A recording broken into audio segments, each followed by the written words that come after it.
Hi, I'm Siddha Param from strandridge.com, strategy and negotiation consultants. I'm the host for this Biz Exchange podcast, launched in October 2022. The Biz Exchange was originally launched as a weekly breakfast meeting in March 2014 at the historic Fort Gibraltar in Winnipeg, where fur traders used to meet back in the 19th century. The inspiration for the Biz Exchange comes from meetings at a coffee house in London, England, of traders in 1698, which became the London Stock Exchange. Insights from discussions at the Biz Exchange were published as a book entitled Sustaining High Growth for Long-Term Success. The Biz Exchange went online in 2020. I believe that competitive leadership can transform a small business with a web presence into a micro multinational enterprise with an ability to tap into both local and global markets. The Biz Exchange podcast explores growth strategies and business resilience with stories from entrepreneurs and business leaders. We promote a cross-pollination of ideas on competitive leadership to sustain high growth. This Biz Exchange podcast is a community service project by strandridge.com. I, Siddha Param, am the host. Editing of the podcast is provided by Brian Campbell of highhopescommunications.ca. Strandridge.com provides consulting in crafting a mission-driven strategy for growth, negotiating effective agreements, and implementing competitive leadership for sustainable growth. Strandage.com additionally provides training on how to negotiate a more resilient supply chain. Contact us online via strandage.com for consulting and training. We hope you find this podcast entertaining and insightful. Hello, folks. This is the Biz Exchange podcast. It's a series that was created through Strandridge Academy, which you'll find a link to from strandridge.com. We focus on strategy and negotiation training and consulting. And in our Biz Exchange podcast, we uh, spend almost an hour in conversation with local entrepreneurs, especially in Winnipeg, where I'm based.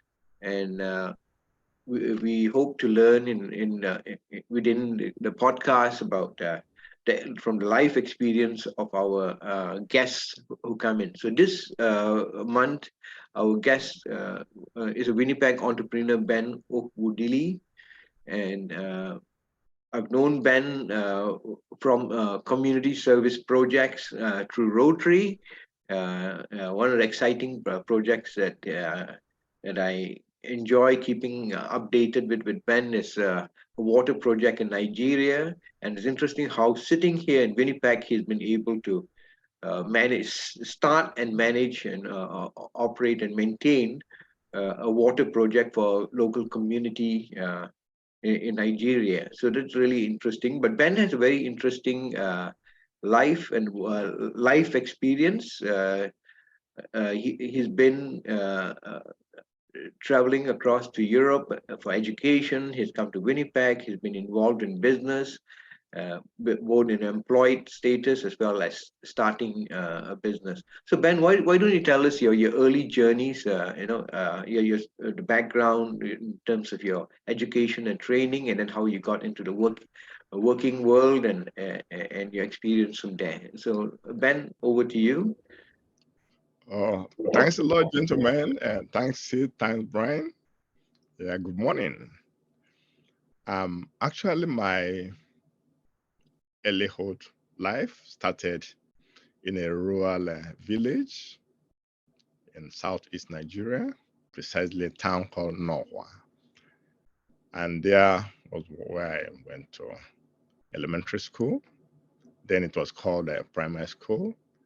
Yes. I was given a good start in life in the sense that the teachers were very dedicated to teaching. and that's actually helped me a lot. And they they concocted into us, or they put into us the beauty of acquiring knowledge. So when I finished there, I went into high school, and in fact, met some other boys that came from, you know, we used to call it township schools at the time. And initially, it was kind of scary to me coming from the village, village school. Could I actually compete with these guys? Mm. But with time, uh, in fact, it was me and my cousin, who is late now. With time, we discovered that, hey, that we were really impacted with, Mhm. good, academics and knowledge. Right. And we started competing, and it was quite interesting because, hey, we started doing well. Then the uh, Nigerian Biafra War came in, Mhm. Yeah. yes, and distorted our Was this in education. the 1960s? Yes, in the 60s, Right. In fact, yeah, and the war started in Nigeria in 1967 and lasted till 1970. So that precious time of our life was kind of cut by 3 years.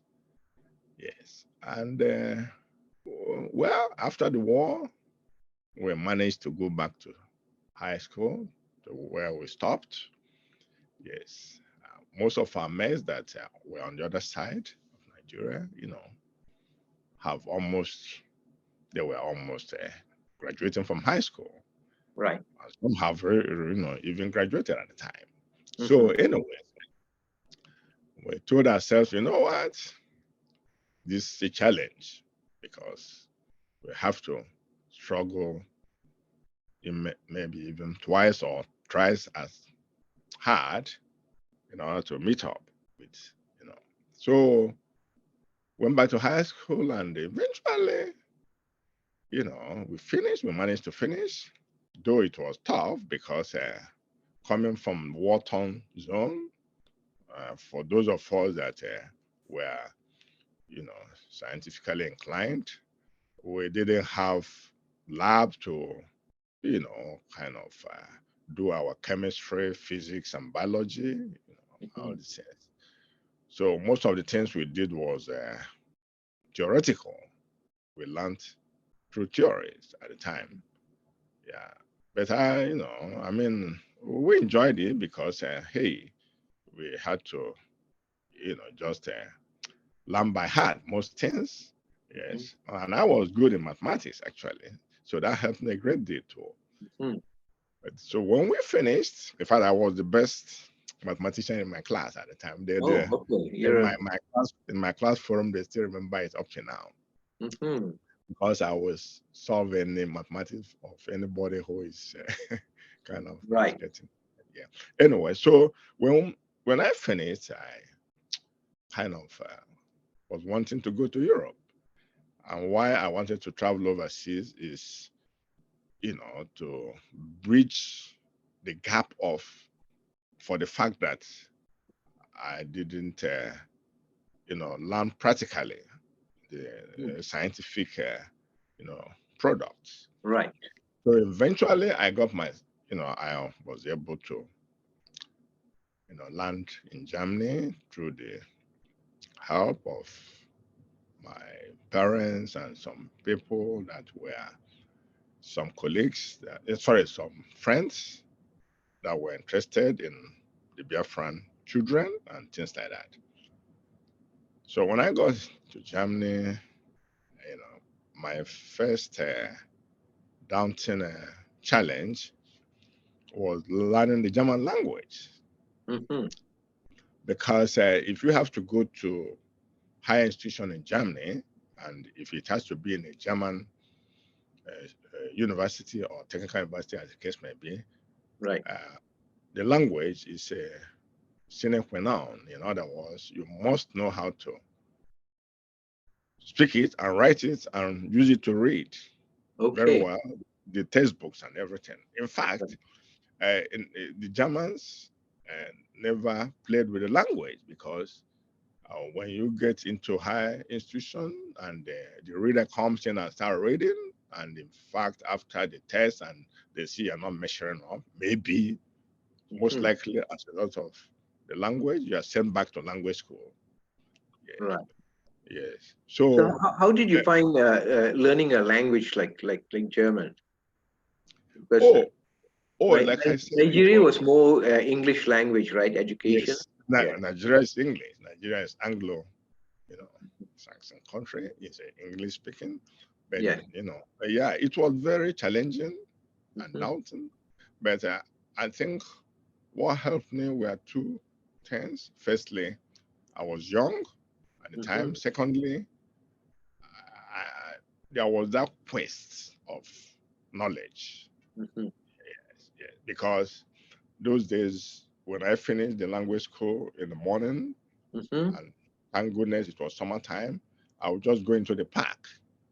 Right. I go into the park and then we meet people there and they start trying to, rehearse Hmm. what I learned in the school.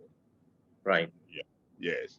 And that helped me a great deal because with that, I was increasing my vocabulary on daily basis until eventually finished the language school and then went to Technical University in Reutlingen, Tübingen. There, yes, again, challenging times, because it wasn't easy. Lots of hard work went into it, and eventually I graduated. And as I was doing that, I was also doing a distant learning, you Hmm. know, Yeah. in UK with Hmm. Coram University in Northampton. Right. Yes, Northampton, yeah, UK. So I finished as a leather engineer, and then also around the time I enrolled for industrial chemistry, you know, Right. then got that certification too. Hmm. Then after that, I was started working in Germany as an engineer, and then Hmm. worked for a couple of years. In fact, I Right. think precisely 3.5 to 4 years before I wanted to come over to Canada from there actually at the time. Right. But my dad said no, that I must have to come back to Nigeria, Hmm. yeah, because apparently not apparently, I'm the only son. And he said he wanted to see me and see whether the foreign country, has had a bad or a good influence in me Hmm. before going to any other place. Right. Yes. So I came back to Nigeria and then there's a service that was supposed to be done, which I did. And then started working briefly for a German chemical company. Right. Yes. This is in Nigeria. That is in Nigeria when I came back. Yes. Mhm. Yes. And then after a while, I floated my own chemical company in Okay. partnership. Yes. Yeah, Jude Ben Agro and Chemical Industry Limited. And it was a good experience because So what sort of chemicals were you all producing in your company? yes, in Jude Ben Agro and Chemical Industry Limited, Hmm. we had three streams of businesses. Hmm. The first one is that we were selling bulk industrial chemicals. Hmm. That's one, which we were importing from Germany. Right. The second one is that we were blending uh, nitrocellulose Hmm. solvents, yes, and these solvents were given to, distributed to plastic industries, leather industries. They were mostly being used for printing, Right. actually, yeah, Okay. printing purposes. Mhm. So that was another stream of our business. Right. Then the third stream of our business was I started producing a perfume that had a trademark then, Budurua, that was the name. Mm-hmm. Yeah. So this perfume that was ethyl alcohol based as one of the diluents, sold very widely because the sales reps will carry them to hinterlands and apparently the area I stayed in Kano, which Mm-hmm. was Kano at the time, Right. liked all those kind of perfumes. Mm-hmm. So this I started and was doing that before one printing manufacturing company, Farmers Nigerian Limited, Mm-hmm. approached me, to become their after sales engineer. Right. Yeah, they were printing inks that were used in again in printing on cement bags and the plastic bags. Right. Yeah. So I also became the after sales engineer, which was very interesting too. And these two things I was doing until the area I was living started becoming very volatile Mm-hmm. with religious and political instability, Right. disturbances and killings, and so that was a bad one that happened in 1991. And after that, I started thinking with my wife. We said, you know what? Maybe it could be a good idea again to start thinking of relocating to Mm-hmm. Canada. Yeah, Right. since that was my initial destiny. And by then, I've gotten my 5 children already and things like that. Okay. So, Yeah. yeah, Wonderful. yeah. So again, I approached my dad. I said, Dad, you see what is happening now around our area in Kano and things like that. So I think it may be a good idea for me to revisit, you know, relocating to Canada with my family now because I Mm-hmm. have a family. Right. Then I didn't have a family, but now I have a family. Yes. Yeah. Yeah. He said, okay, that he will think about it and things like that.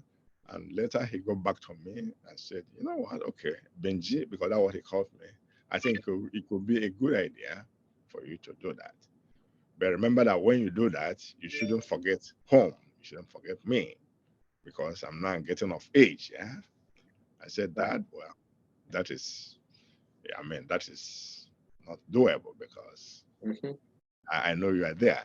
Anyway, so started thinking about that and then did some research again. And in fact, I wrote out a letter, 2 letters to Canada, and yeah, there was a reply from Winnipeg, Manitoba, Okay. that I could come in and explore, look around, and see whether I'll be adaptable to Mm-hmm. the society and things like that. So, anyways, with that, I was able to obtain a visa, and eventually I came into Winnipeg. And Mm-hmm. Okay. So yes, and it yes, was a job and offer that brought you to Winnipeg. sorry, It was the job offer that brought you to Winnipeg. no, no, no, it wasn't a job offer. I Oh, didn't have a job at the time. okay. I just came in as a visitor. Okay. Yes. So, but on looking around in Mm-hmm. Winnipeg, Right. I stumbled into a company, Mm-hmm. yeah, Western Tanners Limited, that was interested in me. In Mm-hmm. fact, I drew my resume and everything. So they said that the chemist left, went to Quebec and things like that. I said, Right. okay, yeah. So eventually, um, after a long process of validation. Yes, because even they themselves, I tell people that my job interview was for a whole week. It started on a Monday morning and finished on Friday. Right. And what happened in that instance, I was given the raw materials, shown the raw materials, shown the samples, and then shown the lab, and I was left in that. Mm-hmm. So yes, wherever I finish, I leave it there and come back the following day to continue. Anyway, after that, the process of validation came up through my qualification, went into the National Job Bank, Canadian National Job Bank, for a Canadian who has this. He stayed there for actually 3 months before they got back to me that I should come for an interview. And so I went for a 2.5 hours interview. And then eventually they said, okay, that I should leave Canada to outside post, which was either Seattle or Buffalo. Yes. Right. Go for to it. So I went there and eventually I went to Buffalo. Yes, I chose Buffalo because I know that Buffalo was close to Toronto. Right. After Niagara Falls there. So Yes. anyways, I went there and eventually they turned me down and said, oh, that I should go back to Nigeria, and this time that I was given a permanent validation, that it should have been a temporary validation. I said, well, maybe I was given a permanent validation because they saw that I was very qualified to do the job. So anyways, they put it in writing and came back to Canada and gave it to the people that employed me. So they took it up with Western diversification at the time. Right. Yes. So eventually, after all said and done, you know, the folks here called me for an interview, and after that, I was given what they called a minister permit with a temporary work visa, with which I then started working in Western. Yes, Right. yes. When I started working, and then from there, eventually, the provincial nominee program came up in Manitoba in 1999, and I was one of the first recipients because they said it happened before in Quebec, before Manitoba. Yeah. So I was, from there I applied and everything, and then through that, myself and my family were accorded with permanent residence. Yes, but I continued working with Western Tanners Limited at Dupuy by Marion there. In fact, it was behind the then Schneider company there, which was a meat factory. So in Western, I was a production chemist and marketing manager too. Right. So we were producing leather of all sorts, very exotic leather actually at the time. And but after a while, actually, Western shut down. Right. Yes. Yeah. So after Western shut down, I got a job again with Deacon TransCanada Limited. Deacon TransCanada Limited is a Jewish company. Right. That was on Poplar Street by Strathcona there. In fact, the gray building is still standing up to now. Okay. Yeah, if you go through Poplar on Watt Street there, after Watt Street, you see Poplar by Strathcona. Yes, it was a Jewish company. So one day I was working again as the production chemist. In fact, we were two chemists at the time. And there I continued working until again during this economic meltdown. Right. Deacon, because we were exporting to US and Europe. Right. Deacon shut down again, laying off over 600 workers. Okay. It was a very big establishment at the time. Mhm. Yeah. So from there, I scouted around and then got a job in a PPG coating, Mhm. which is in St. Boniface new industrial area. Right. Yeah. So there worked doing research and development department. That is R&D, as a Mhm. chemist. Right. Then after a while, I said, you know what, maybe I should branch out as a freelance consulting chemist. Right. Yes. Yeah, which eventually I did. And at the same time, I kind of backed it up with uh, a position, with Life Journey Inc. on mental health. Yes, in a clinical mental health support. So, Right. No, yeah. Ben, sorry for coming in at this point, but I thought it'd be also interesting because I know you're very active in the community also. No? Yes, I'm getting there. I'm getting there. Okay. I wanted to kind of load down my professional distance before Okay. I go to, yes. Great, great, great, So it's great. coming to an end anyways. Yes, So in fact, that should be the next stage. Yes. yes. So now also, when I was working with PPG coating, Mhm. I thought about, you know, um, starting up an NGO, Yes. and that's how Unemployed Youth Africa Inc. Mhm. was incorporated, and this Unemployed Youth Africa Inc. we support youth, uh, you know, to establish, in their entrepreneurship, you know, Mhm. way to launch their own businesses, and also to uphold and you know um,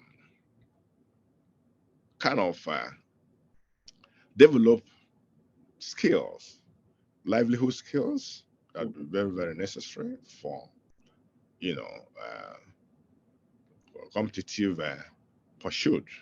Yes, in fact, our friend, the convener here, Sid, has Mhm. been very involved with Unemployed Youth Africa in Mhm. this direction. Right. Yeah, and to the glory of God, I will say some businesses have been Mhm. launched through this NGO, and some youths have really started doing well. Yeah, Right. yes, and also um, I was introduced into Rotary Yes. again. I said by my good That's friend. how we met, right? Yeah, that's how we met. By Yeah. my good friend Larry Vicker. Yeah. Went to Rotary a couple of times, so understanding what they do and everything before I eventually became a member. Mhm. And when I became a member, I saw, yeah, they are doing good works, both locally and globally. Mhm. And with time, I was nominated and elected into the board, Mhm. yes, where I was given the role of an international service director, which Mhm. actually I am up to date. Mhm. Yes, yes. And also with time, I was nominated as the president-elect to the Transcona Rotary Club. And Right. from there, I became the president. Okay. Yes, yes. And in the international level, which I'm still doing up to now, we have supported immensely the zero polio worldwide, Mhm. and also ANCOP International, which is answering the poor, the cries of the poor. Mhm. It's a Canadian consortium actually, which is globally. And then we have executed some nice projects, like she said, even the water project for rural community, you know, in Nigeria, southern Nigeria, Right. has just been completed, why, and putting good smiles and good laughs on faces of the rural people. Yes. So I'm still there, doing good works, as an international service director. Yes. And again, like I said, I may have to go back to my consulting, which I'm still doing because Right. we're still working on, we're not working. We have come up with good this thing, like alcoholic and non-alcoholic wines, yes, which again the convener seed knows about. Yes. Yes, of late coming up with animal probiotics, Right. then organic lactic acid, Mhm. and even organic insecticides. So Mhm. some of these things still aiming at commercializing, Right. yes, as time goes on. Yeah. So tell us about your wine making venture, because I have sampled some of your wine. It's quite Yeah. excellent, I must say. Yes. You know, Yes. but that's applying your chemistry knowledge, Yes. right? Yeah. Yeah. The wine making venture is interesting. Interesting in the sense that I made the wines from the first principles. In other Mhm. words, from fruit, from Mhm. natural fruits, and went through the normal chemical fermentation process Right. to produce them. And I've made it through with grapes, Mhm. I've made it with apples, I've made it with what they call watermelon. Oh, okay. Yes, That's interesting. yes. I've even made it with oranges. Yeah, yeah, different wines, and it's been globally tested because people have tested it here in Canada, and people have tested it in Sierra Leone, people have tested it in Nigeria, Right. and nobody has ever come back with any complaints of. Right. And I think you've tested it too, Sid, if I'm not mistaken. Yes. Yes. Yeah, I did sample one of your bottles. that's right. So that is the thing. The wine is there, and I bring it out, during a festive period. People Mhm. give them test, but it's not been commercialized yet, like I said. Right. Okay. Mhm. Okay. Yeah. You're also you're mentioning about probiotics. Yes. Yes. Developing a formulation for animal feed. Tell us about it. How did you get into it, and what's your experience with it so far? Okay, that's very good. Very good question.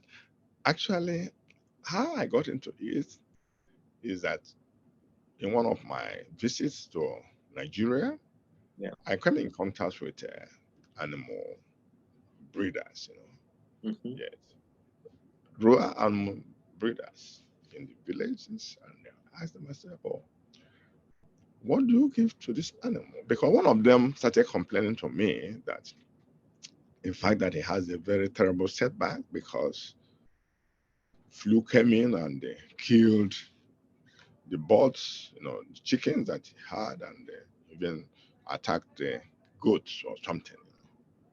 So then I asked myself, what do you give them as a kind of to build their immune system? Hmm. What do you give to these animals? He said, well, yeah, that a veterinary doctor comes in, but that mostly that what they give them is antibiotics. Hmm. I said, oh, is that right? He said, yes. I said, oh, I said, have you heard of probiotics to give to these animals, at least to help them help their digestive system to build immunity, against all these kind of infections? He said, no, no, no, that they never heard about it. So in fact, I went round to two other farms, and they never knew about probiotics to be given to these animals. So that's how the whole idea sprang up. Yes. And then again, after finish the formulation and everything, I sent back the samples to them for test. Yes, just to test. And they came back with very wonderful results. In fact, one of them told me that the animals he gave it grew very well, that there was no kind of attack, and that in fact, that their poop was controlled, that they were not like, they never had diarrhea or anything of that sort. And that eventually that he sold them almost double the price that he used to sell the the previous ones. Yeah. Yeah. So that is the thing. And then the interesting thing about this probiotics is that it's mixed with the water that the animals drink in a certain proportion. Right.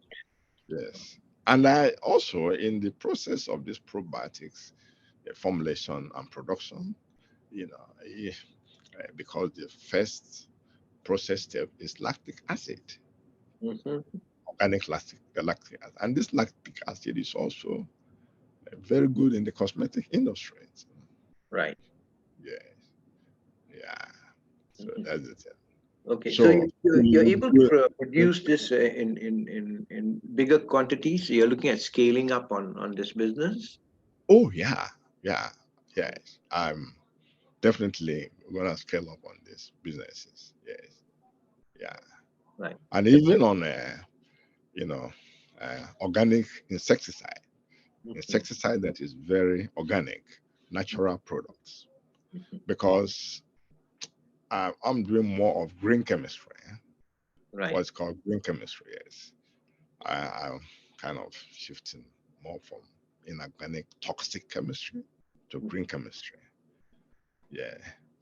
Yes. Okay. That's interesting. You covered like three points that I've picked up from your life experience. One is your willingness to go across cultures in order to get education. It's fascinating, like to learn another language, like when you went to Germany, and to immerse yourself in a culture in order uh, to get into your engineering and chemistry, right? What gave you the resilience to persevere into picking up on a different culture, because Nigeria is English speaking basically, right? Education and even the business world. But to go into a different culture, what is it that gave you the motivation? Good. Very good question, Sid. Yeah. Actually, I saw that the then West Germany Mhm. was very, very strong in engineering Mhm. and scientific products worldwide. Mhm. It was a country that excellence was very paramount, Mhm. with the type of products they were producing and marketing worldwide. Yes. And like I said, for the fact that there was 3 years of our very important formative stage that was cut off, Mhm. you know, and like I said, I've always wanted to be a scientist, to acquire that knowledge, you know, to help not only myself, but to help humanity. Mhm. So that was the zeal that propelled me to finding a way to inch into Germany. Mhm. Yeah. Despite the fact that Germany never Right. spoke English. Sorry, it's not an English speaking country.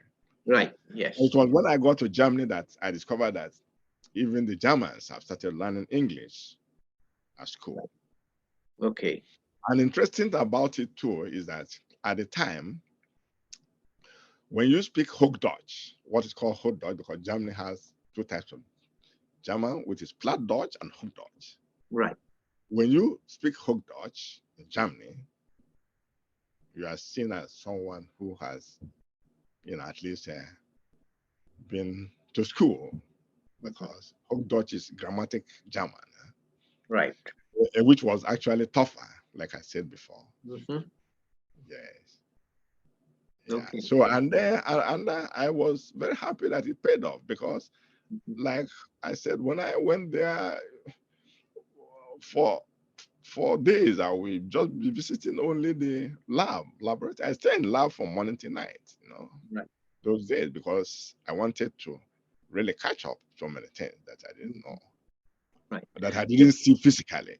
I've Right. learned them, like I said, theoretically, but I've not seen those things physically. Okay. Because chemistry is all about sometimes what you can feel or smell. Okay. See, That's really interesting. The other thing that I picked up from your life experience as you have described it to us is you've embrace lifelong learning, right? You got in a job, but you got employed, and then you decided to set up your own business in Nigeria, and then your willingness to come here and then to try with a Canadian company, and not only just that, but you've also set up your own consulting and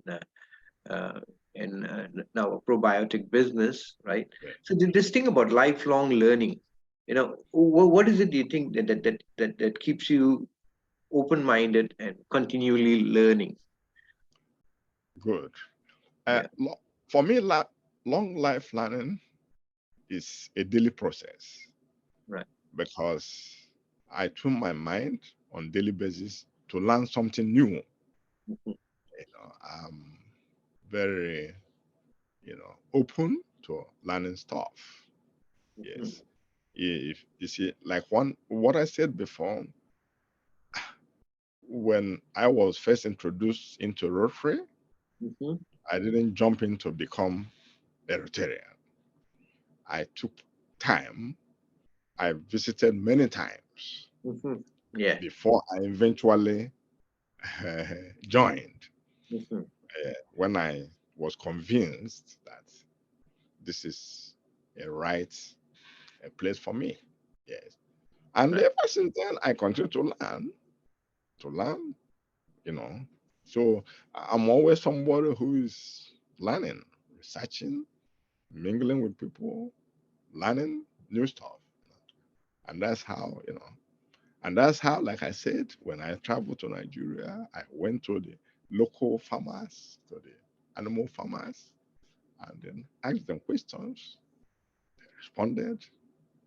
I learned again something new from that. Mhm. That's it.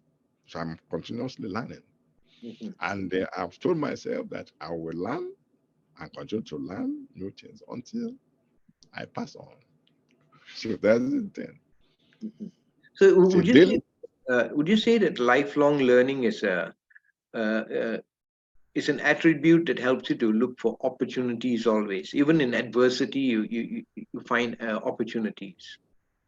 Yes, absolutely. Lifelong learning is very, very, very important. Mhm. Like I Because said, yeah, yeah. when I went to Germany learning the language, Mhm. I didn't just stop learning the language in the classroom. Mhm. I went out to the park after the classroom, Right. interact, made mistakes, because you're bound to make mistakes when you're learning. Mhm. And that's helped me a great deal, because what I feared most was being sent back when I've started my prelim, or what they call first semester in Germany, being sent back to go and learn the language. Mhm. I feared that so much. So I told myself, you know what? The first challenge is that you must grab this language. And the German language I still speak up to now. In fact, my friend here, Frank, my Right. opposite neighbor, was Yes. very, very surprised, because he's a German. Mhm. The time I started speaking Hochdeutsch with him, Right. yeah, Okay. he said, "What? How did you do?" Then I started telling him my life story. Right. Right. Okay. Yes. Interesting. Interesting. It's 2023, and a lot of people are talking about, oh, it's inflation, and there might be a slowdown in the economy. And so, what would you say to entrepreneurs, about opportunities in an environment like we have right now? Well, you know, slowing down in life has always been there. Like I said, Deacon TransCanada Limited was a very big company, a Jewish company. In fact, by the time they were shutting down, Mhm. Mr. Martin Cohn told me, he said, Benjamin, I've tested you and I found you very, very okay and very well. If I had met you 20 years back, I could have gone into partnership with you. Because he said, because that's his father, David, because the D is his father, David. Mhm. That David Cohn will be rolling in his grave, if he see that we're shutting down at this point. So what Mhm. I'm saying in a nutshell is that adversities has always come. But again, for those of us who were laid off at the time, over 600 workers, I Mhm. was in the management, but I was still laid off because the plant shut down. I saw that again as a challenge of trying to, you know, explore other areas that could, in fact, do me better. So what I'm saying to uh, my colleague entrepreneurs is, don't give up hope in adversities and things like that. This type of things we're hearing, inflation and like they are saying that, oh, there will be a global recession and all these things. There are still opportunities. There are still opportunities. It's only for us to be able to navigate and see the areas that we can just take a niche, take a niche, and then start exploring from there and Mhm. build up. Yes. Right. It's interesting. We have Brian here with us, and he is, of course, our editor, but he's also our proverbial fly on the wall who listens in on the conversation that I have with our guest every time we have this podcast, which is monthly. And Brian, would you like to come in and maybe you've got a question based on the conversations you've been listening to for nearly 45 minutes now? Well, many questions actually, but I've got a couple off the top of my head here. It's been very interesting listening to you, Ben, and listening to all your story. It's a lot to take in actually. But one of the things I did notice that very early on, very, very early on, you were living in Nigeria, and when you first get to Germany, it seems like your final sight was always on Canada. Even from early on, you had this desire to go to Canada. From somebody who grew up in another country, I've always been in Canada, so I've always been here, so I have no idea. For somebody who lives in another country, what do you see in Canada from another country that why you'd want to come here? Very good question, Brian. Yeah.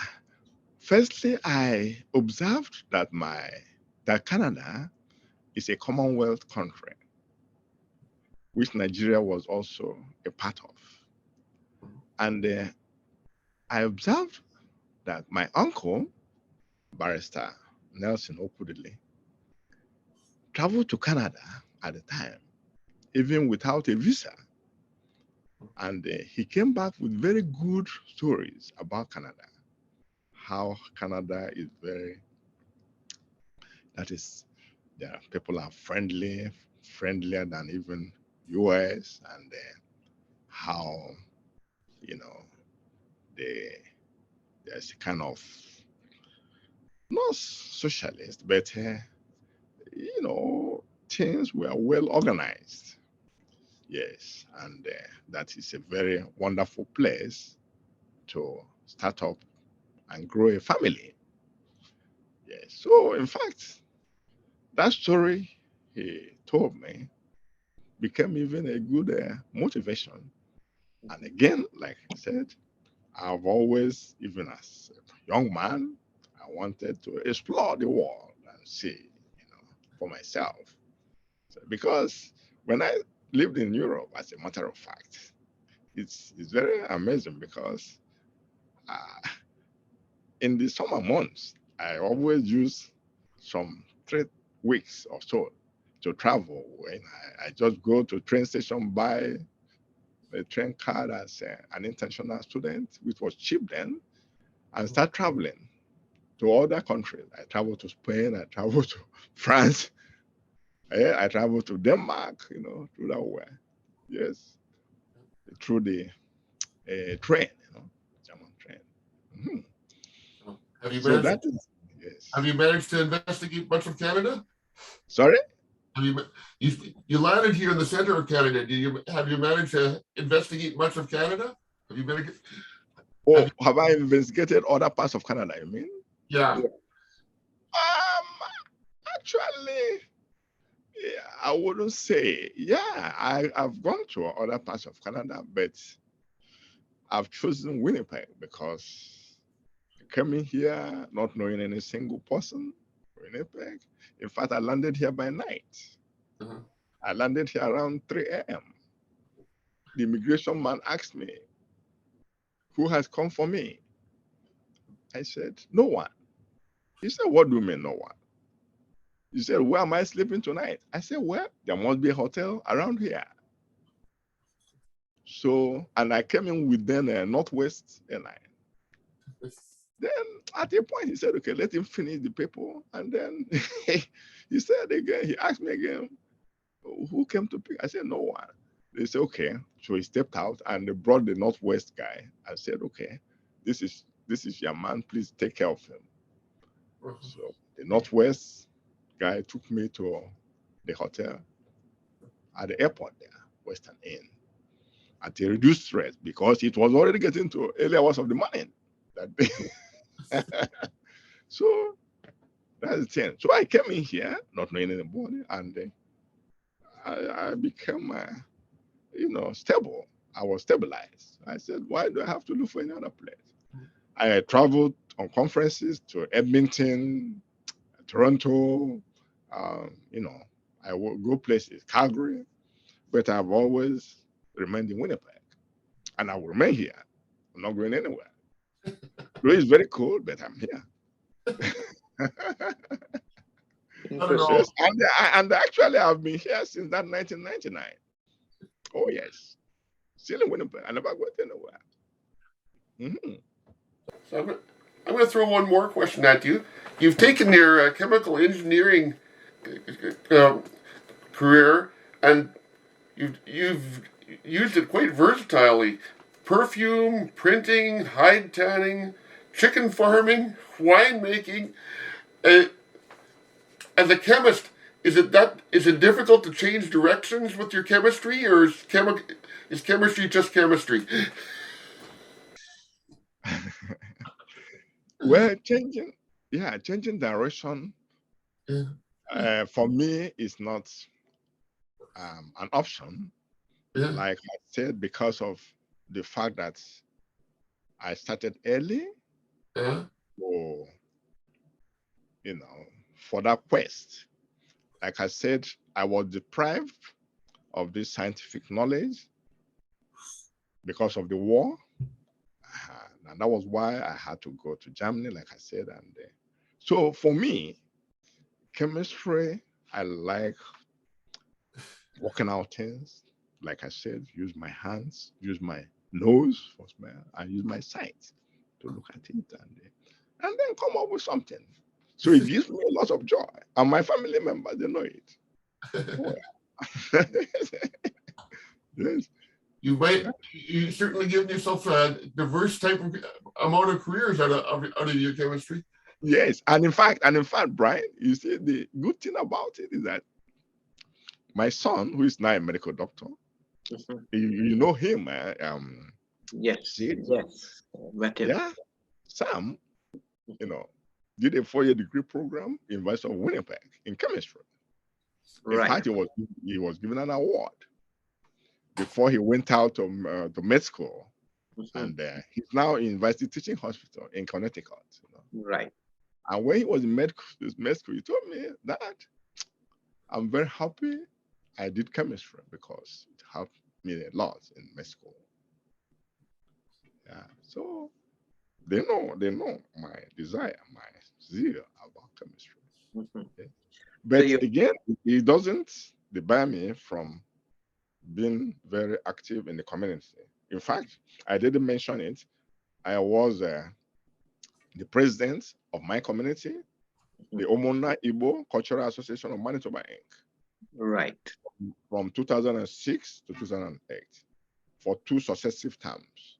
In fact, they re-elected me on the third term, but I declined because of the volume of activities, voluntary activities that was very involved. Right. Because then we go to Habitat for Humanity, we volunteer in Cancer Run, volunteer in virtually in Fokorama, in so many places, Mhm. and that was very time consuming. Right. Yeah.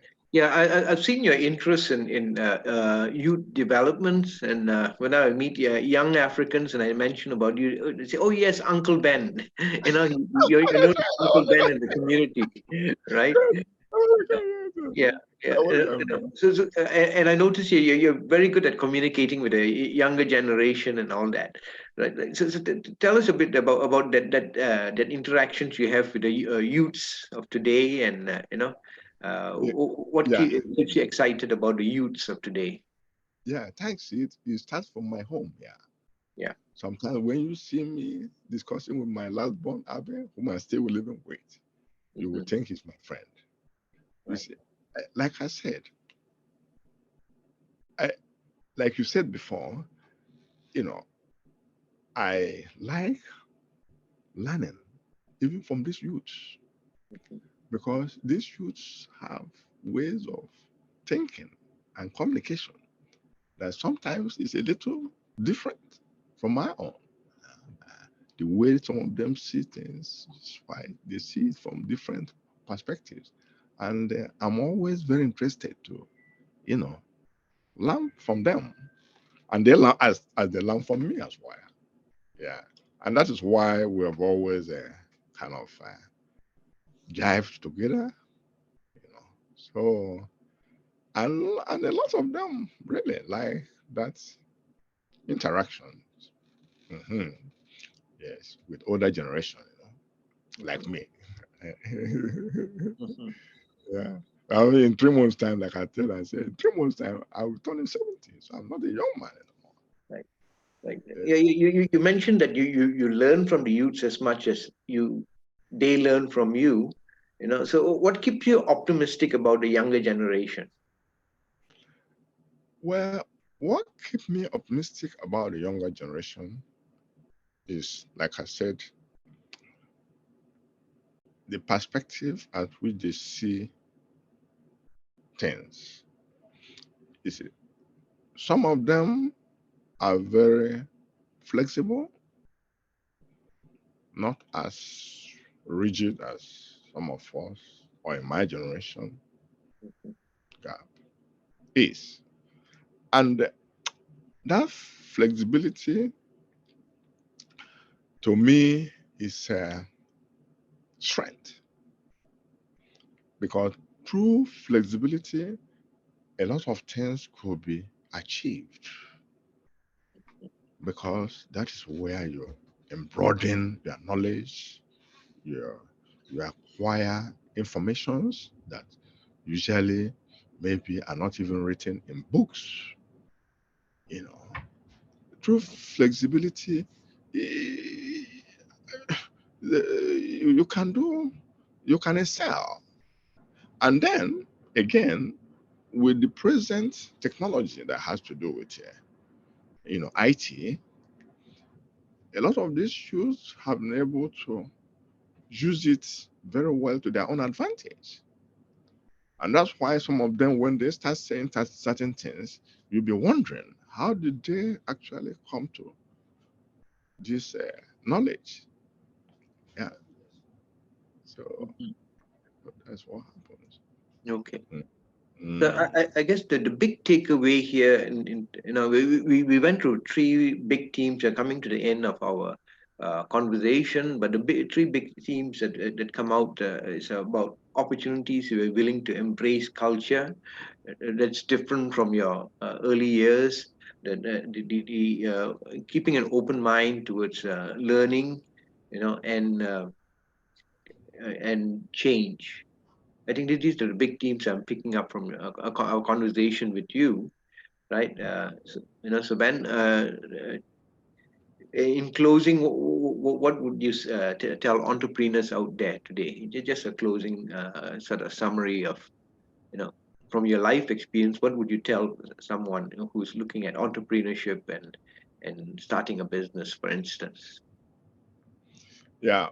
What I would tell those that are trying to start businesses, uh, either to launch a business or just launching and starting a business, is be very focused. You know, let the initial, because those obstacles are bound to come, but let those obstacles never be a deterrent for future, movement, because it's a process, it's a movement, it is a long term venture, starting a business. And if you're really convinced that that is what you want to do, because you have to be convinced too that you want to really explore this area and then remain there, then you are bound to make mistakes. You are bound to have obstacles. You are bound to have challenges of diverse forms. But let that never be a deterrent to say, okay, now, you know what, I throw in the towel. Yes, because by the time you throw in the towel, for me, the efforts you have made in the past to come that far will become in vain, will be futile. Mhm. You've lost all out. Because businesses, we have seen, can change not only the person undertaking that business life, but the lives of others. And that's the good thing about this. That's the very good thing about business. You see, like I said, the home family, at any given time, we are touching the lives of families because the business started, they grew the business up to that point. So don't give up. Don't give up hopes. Just remain focused. Okay, That is my solid. that's interesting, Ben. We had almost an hour of conversation with Ben Okwudili, and he's given us a very unique life experience insights. Uh, and we must thank you, Ben, for sharing about your life experience and also sharing the lessons you have learned, right? And this has been a podcast from the Biz Exchange for February 2023. Uh, and we'll be putting up this podcast on bizexchangemall.com. It'll be on YouTube, and the YouTube link will be on bizexchangemall.com. And on the second Friday of February, we will have a Zoom discussion. Where we hope to have people come in after listening to this podcast and to have a discussion. And Ben will also be with us the second Friday of February. And maybe we can dig a little deeper with you, Ben, and get deeper insights in a discussion version that will come up in 2 weeks from now, second Friday of February. So thank you very much, Ben. Thanks, Brian, our editor. Uh, for this time with the Biz Exchange Podcast for February 2023. So, Thanks, gentlemen. Thank yeah, you very much. Thank you. Thanks, Brian. Yeah. right. Thank Okay, you. bye. And we'll meet again when we Yeah. have a discussion 2 weeks from now. Bye. Okay. Bye. Okay. Bye for now. Bye. Thank you.